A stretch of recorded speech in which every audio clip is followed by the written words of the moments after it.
નમસ્કાર મિત્રો, હું છું Bhavesh Tak, diamond worker union vice president. હાલની હીરા ઉદ્યોગની સ્થિતિ અંગે આપ સબ લોગ જાણતા જ હશો.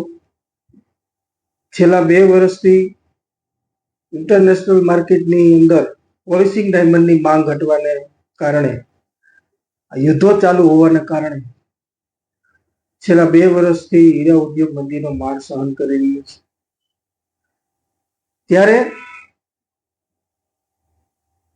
અસંખ્ય કારીગરો બેરોજગાર બન્યા છે. ત્યારે આજે એક ઉત્તરાયણની અંદર મીડિયાના માધ્યમથી એક ખબર આવે છે, ખૂબ જ ડરાવની અને ખૂબ જ આ જે ખબર છે એ આજના યુવાનો માટે એક સબક કહી શકો, ઇન્ડસ્ટ્રીયાલિસ્ટો માટે કહી શકો કે પછી સરકાર માટે કહી શકો.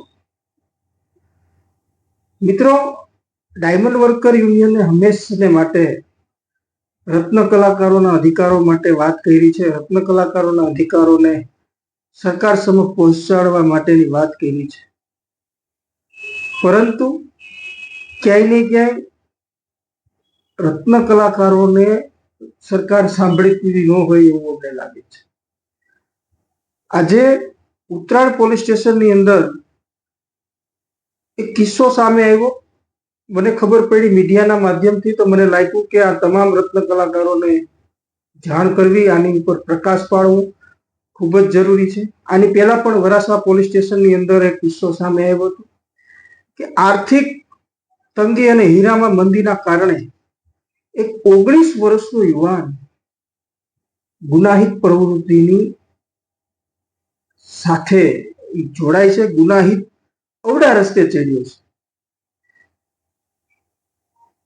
ઘણા સમયથી અમે વાત કરીએ છીએ કે આ ઉદ્યોગે ઘણું બધું આપ્યું છે.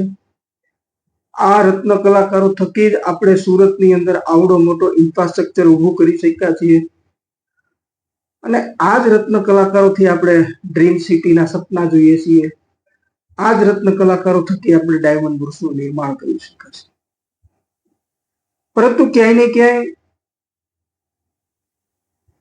સરકાર કે માલિક રત્ન કલાકારોનું સાંભળતા ન હોય. હમણાં જ કાલનો કિસ્સો છે કે એક નામચીન ડાયમંડ કંપનીની અંદર બોનસ 15% પગારમાં કાપ મૂકવાથી હડતાલ ઉપર ઉતર્યા છે. તો આવા કિસ્સાઓ સામે આવી રહ્યા છે, છતાં પણ સરકારના પેટનું પાણી નથી આવતું. તો આપની સમક્ષ અપીલ લઈને આવ્યો છું કે આજે ઉત્તરાયણ પોલીસ સ્ટેશનની અંદર જે કાંઈ બનાવો બન્યા છે એમની ડાયમંડ વર્કર યુનિયનની એક અપીલ છે કે ખરાબ સમય છે, અમે તમારી સાથે છીએ. તમે ગુનાહિત કૃત્યો કરતા અટકો. જરૂર પડે ત્યાં અમારો કોન્ટેક્ટ કરો. અમારાથી થશે એ મદદ અમે કરીશું. અમે ઇન્ડસ્ટ્રીની અંદર શાંતિ કઈ રીતે જળવાય માટેના પ્રયાસો કરીએ છીએ. અને આપના માધ્યમથી રત્ન કલાકારોને પણ, માલિકોને પણ કહેવા માંગુ છું કે સરકારને રજૂઆત કરવા માટે તમે આગળ આવો. સાહેબ, એક વસ્તુ જોઈ લો, ત્યારે સારો સમય હોય ત્યારે આ જ રત્ન કલાકાર તમારી કંપનીમાં 14 કલાક કામ કરે છે. જ્યારે સારો સમય હોય ત્યારે આ જ રત્ન કલાકાર દિવસ રાત જોયા વગર તમારી કંપનીને આગળ વધારવા માટે તમામ મહેનતો, પ્રયત્નો. સાહેબ, એક જગ્યાએ 12 કલાક બેસવું ને ખૂબ જ મોટી વાત છે. અમે કામ કર્યું છે, અમને ખબર છે. તો આ રત્ન કલાકારની વેદનાઓ ક્યારે સમજશે? આ રત્ન કલાકારને તમે ક્યારે સમજશો? જ્યારે વધુ લોકો ગુનાહિત રસ્તે ચડશે ત્યારે 19 વર્ષનો યુવાન, સાહેબ, 19 વર્ષના યુવાનને જો ગુનાહિત કૃત્ય, ઠીક છે, એ તો પોલીસનો વિષય છે, તપાસનો વિષય છે કે શું તપાસમાં બહાર આવે છે, પરંતુ હાલની અંદર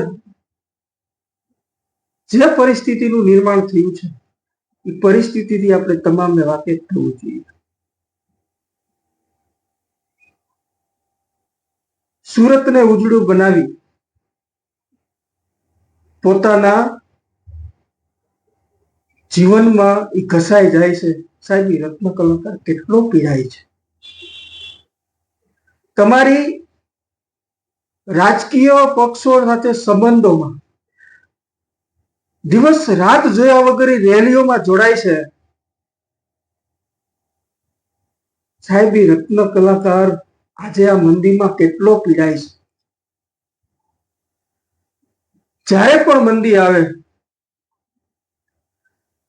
ત્યારે એ રત્ન કલાકારનો ભોગ લેવાય છે. આત્મહત્યાના બનાવો બને છે અને આપણે એને આત્મહત્યાના બનાવોમાંથી છૂટા કરવા માટે, આત્મહત્યાઓના બનાવો ના બને એના માટે પ્રયાસો કરવાની જગ્યાએ આપણે આ ઇન્ડસ્ટ્રીના લોકોને ક્યારે સમજાશે, કે સરકારને ક્યારે સમજાશે? આજ રત્ન કલાકારને એક વિનંતી કરવા માંગુ છું. મારા માધ્યમથી એક તમને અપીલ છે. તમામ ઉદ્યોગોની અંદર, તમામ ઇન્ડસ્ટ્રીની અંદર તમામ કામદારોનું સંગઠન છે. આજે રત્ન કલાકારોનું કોઈ સંગઠન નથી. ડાયમંડ વર્કર યુનિયન હંમેશને માટે રત્ન કલાકારોના સંગઠનની વાત કરી છે. અને ગીતાજીમાં પણ એક શ્લોક છે કે સંઘે શક્તિ કલયુગે સંભવાની યુગે યુગે.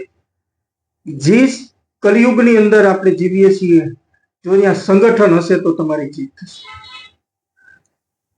સાહેબ, એક નાનું એવું ઉદાહરણ આપું. સુરતની અંદર જે રિક્ષા ચલાવે છે, રિક્ષા ચલાવનાર જે વ્યક્તિ છે, જે રિક્ષા ચાલક છે, એની કોઈથી મીટિંગ નથી થતી, એની કોઈથી મહાસંમેલન મહાસભાઓ નથી થતા, છતાં પણ સીએનજી ગેસની અંદર ₹1 ભાવ વધે છે તો તમામ રિક્ષાવાળાનું એટલું મોટું સંગઠન છે કે એ તમામ પેસેન્જર એક ભાવ વધારે છે. તમે દરેક ફિલ્ડની અંદર જોઈ લો, તમે કોઈ પણ જગ્યાએ જશો, તમામ લોકોનું સંગઠન છે. આપણે આપણી જિંદગી અંધકારમયમાં આપણે નાખી દીધી છે, કારણ કે આપણે સંગઠિત નથી. આપણે સંગઠિત થવું પડશે. જો સંગઠિત નહીં થઈ તો આપણું ભવિષ્ય, આપણા હીરા ઉદ્યોગનું ભવિષ્ય, આપણા રત્ન કલાકારનું ભવિષ્ય ચોક્કસપણે અંધકારમયમાં છે અને અંધકારમયમાં ગરકાવ થઈ જશે. સરકાર મદદ નથી કરતી એનું મુખ્ય કારણ છે કે સરકારને ખબર નથી કે આ લોકો વિખરાયેલા છે, વેરાયેલા છે. આ લોકો ક્યારે ભેગા થશે નહીં. અમે પ્રયત્નો કરીએ છીએ કે એક મંચ ઉપર આવીએ, એક જગ્યાએ ભેગા થઈએ, શાંતિપ્રિય રીતે સરકાર પાસે આપણી માંગો રાખીએ. તમામ રત્ન કલાકારોને એક વિનંતી કરું છું. આ કિસ્સા ઉપરથી સામે આવે છે કે આજે 19 વર્ષના યુવાનને જો ગુનાહિત પ્રવૃત્તિના રસ્તે જવું પડ્યું હોય તો આપણા પરિવારનું ભરણ પોષણ કરવા માટે આપણે શું કરી રહ્યા છીએ? માલિકોની વાત છોડો. માલિકો તો ક્યારેય આપણે, અમુક જે લોકો છે એ આપણે સપોર્ટ કરે છે, એ રત્ન કલાકારોના પરિવારને સપોર્ટ કરવા માટે આગળ આવે છે, પરંતુ જે મેજર લોકો છે માત્ર ને માત્ર શોષણની જ વાત કરે છે. એક અપીલ કરવા માંગુ છું કે ગુનાહિત કૃત્યો, ગુનાહિત ના રસ્તા ઉપર નહીં ચડતા. એમાં તમારા પરિવારનું અને તમારું ભવિષ્ય નથી. ગાંધીજી કહેતા કે અહિંસા પરમો ધર્મ માનીએ છીએ, પરંતુ હું તમને એક વસ્તુ કહેવા માંગુ છું કે જ્યારે સંગઠનની વાત આવે તો આપણે શાંતિપ્રિય રીતે ગાંધી ચિંધ્યા માર્ગે જ આપણે સરકાર સમક્ષ માંગણી મૂકવી જોઈએ. આ રત્ન કલાકારે સુરતને ઘણું બધું આપ્યું છે. છેલ્લા 2 વર્ષમાં બેરોજગારી અસંખ્યપણે ફાટી નીકળી છે હીરા ઉદ્યોગની અંદર, છતાં પણ સરકારના પેટનું પાણી નથી હલતું. અસંખ્ય કારીગરો બેરોજગાર છે. 65 જેટલા કારીગરોએ ખાલી સુરતમાં આત્મહત્યા કરી છે. આ 65 જેના દીકરા, જેના ભાઈ, જેના પપ્પા ગુમાવ્યા છે, બાળકોનું શું, માતા પિતાનું શું, પત્નીનું શું. આ ગુજરાત દારૂબંધી હોવા છતાં લઠ્ઠાકાંડની અંદર મરી જનાર વ્યક્તિને જો 4-4 લાખ રૂપિયા સહાય આપતી હોય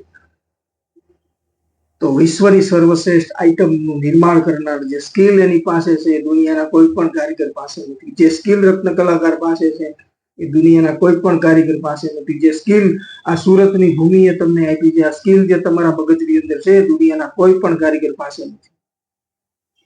તો એનું જીવન કેમ અંધકારમાં ગરકાવ થઈ ગયું છે. આજે મંદીના કારણે આર્થિક સ્થિતિ તમારી કફોડી બની છે, અમે માનીએ છીએ, પરંતુ ક્યાં સુધી આપણે સહન કરીશું? ક્યાં સુધી આપણે આ લોકોને જવાબ નહીં આપીએ?